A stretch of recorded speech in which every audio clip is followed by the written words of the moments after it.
जरा इस वीडियो को देखिए, इतनी भयंकर बाढ़ किस देश में आई? नहीं, इन सब में से कोई नहीं, बल्कि एक रेगिस्तान से घिरे हुए देश यूएई में। अब बहुत से लोग इस फ्लड के पीछे आर्टिफिशियल रेन का हाथ बताते हैं, जो कि यूएई में अक्सर कराई जाती है। But you will be shock to know कि ये तो यूएई में पिछले 42 सालों से हो रहा है। लेकिन फिर इस बार ही कौन सी गलती हो गई जिसकी वजह से दुबई पानी से भर गया? और इतना ही नहीं, बल्कि उसका पूरा आसमान भी हरा हो गया था। आइए आज की इस वीडियो में जानने की कोशिश करते हैं। Now to Saudi Arabia, where roads have turned into rivers. You know that right? The desert kingdom is flooded after torrential rain.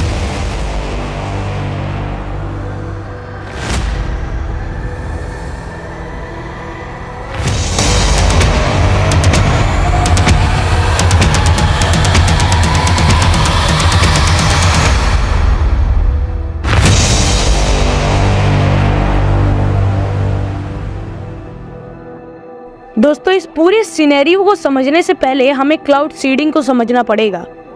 Guys, आप लोगों को सिंपल सी वाटर साइकिल के बारे में तो पता ही होगा कि किस तरह से पानी इवोपरेट होकर बादलों में जाता है, और बादल जब उस पानी को कैरी नहीं कर पाते तो वो वापस नीचे बारिश के रूप में बरसता है।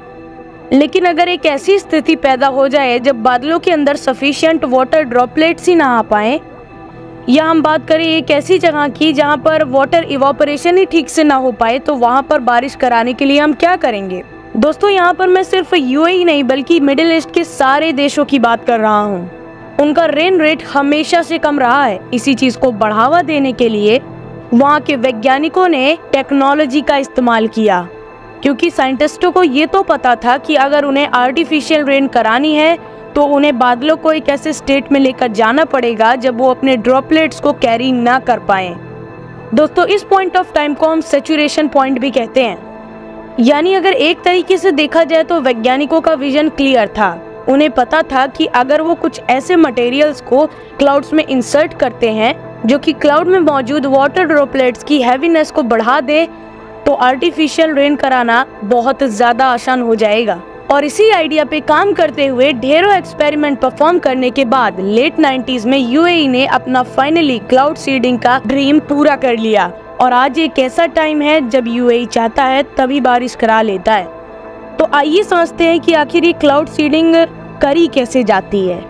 देखिए, इस प्रोसेस को अंजाम देने के लिए पहले तो ग्राउंड स्टेशन से कुछ ऐसे क्लाउड्स के बारे में पता लगाया जाता है जिनके साथ क्लाउड सीडिंग करी जा सकती हो। क्योंकि अगर हम यही सेम एक्सपेरिमेंट कुछ ऐसे बादलों पर परफॉर्म करेंगे जिनके अंदर वाटर ड्रॉपलेट्स है ही नहीं, फिर आर्टिफिशियली भी बारिश करा पाना नामुमकिन हो जाएगा। और जब ये एलिजिबल क्लाउड्स मिल जाते हैं तब उनके ऊपर silver iodide, potassium iodide, sodium chloride और ड्राई आइस की बारिश कराई जाती है, जिसके कुछ देर बाद ही क्लाउड सैचुरेशन पॉइंट को हिट कर देते हैं और बारिश होने लगती है। दोस्तों, वैसे तो यूएई इस प्रोसेस को इको फ्रेंडली बनाने के लिए नेचुरल सोर्स में टाइटेनियम ऑक्साइड मिलाकर इस मिक्सचर को ही आर्टिफिशियल रेन के लिए यूज करता है, ताकि उसे सिल्वर आयोडाइड जैसे आर्टिफिशियल केमिकल्स का यूज ना करना पड़े।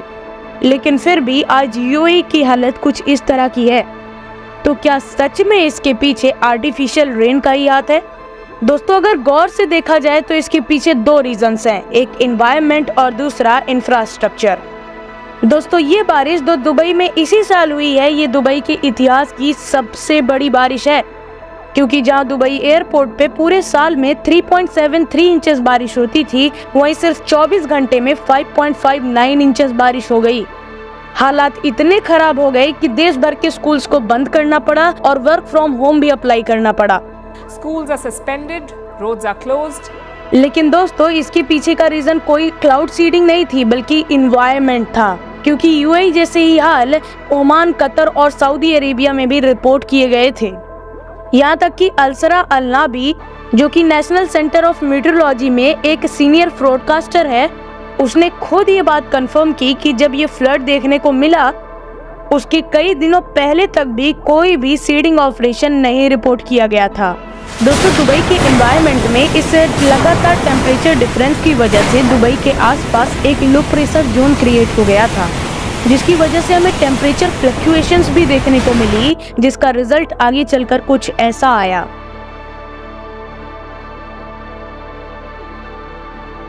दरअसल ये चीज तो आपने पहले भी पढ़ी होगी कि जो वार्म एयर होती है वो कोल्ड एयर से ज्यादा मॉइस्चर कैरी करती है, और दुबई के साथ भी कुछ ऐसा ही हुआ। उसका टेम्परेचर बढ़ता रहा और हवा में मॉइस्चर भी लगातार इंक्रीज होता गया, जिसकी वजह से रेन की इंटेंसिटी भी बहुत ज्यादा बढ़ गई।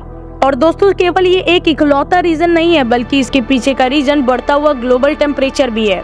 दोस्तों जिस तरह से हम ग्लोबल वार्मिंग को बढ़ावा देते हुए हमारी धरती के टेम्परेचर को बढ़ा रहे हैं, उसी तरह से हवा में मॉइस्चर भी बढ़ता चला जा रहा है। और अगर हम इसी तरह से ग्लोबल टेम्परेचर को बढ़ाते रहे तो एक टाइम ऐसा आएगा जब फ्लड्स हमारे लिए कॉमन हो जाएंगे।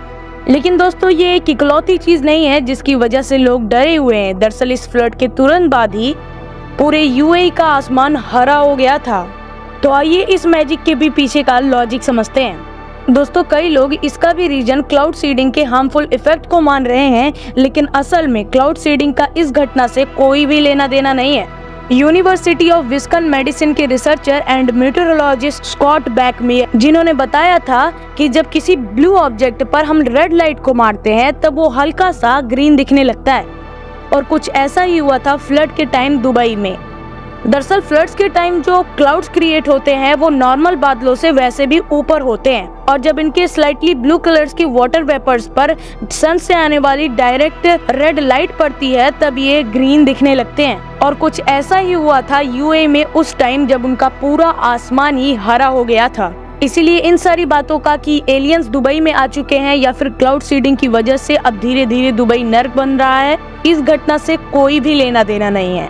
लेकिन दोस्तों अगर हम इस पूरे सिनेरियो को अच्छे से एनालिसिस करें तो ये बारिश इतनी भी ज्यादा नहीं है, क्योंकि इंडिया में एनुअली एवरेज 115 इंचेस की बारिश होती है, लेकिन हमें यहाँ पर बाढ़ नहीं देखने को मिलती।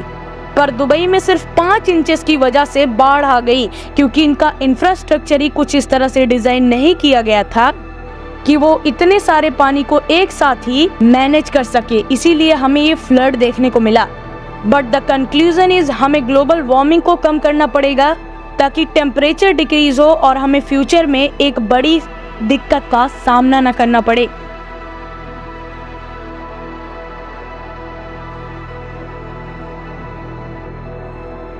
वैसे आपके नजरिए से यूएई की इस सारी दिक्कत के पीछे का रीजन क्या है, हमें नीचे कमेंट्स में बताइएगा। वीडियो पसंद आई हो तो वीडियो को लाइक कर दीजिएगा, चैनल पर नए हैं तो चैनल को सब्सक्राइब कर दीजिए। तो बस फिर आज की वीडियो में इतना ही, मिलता हूं मैं आपसे किसी और वीडियो में किसी और नए टॉपिक के साथ। तब तक के लिए जय हिंद।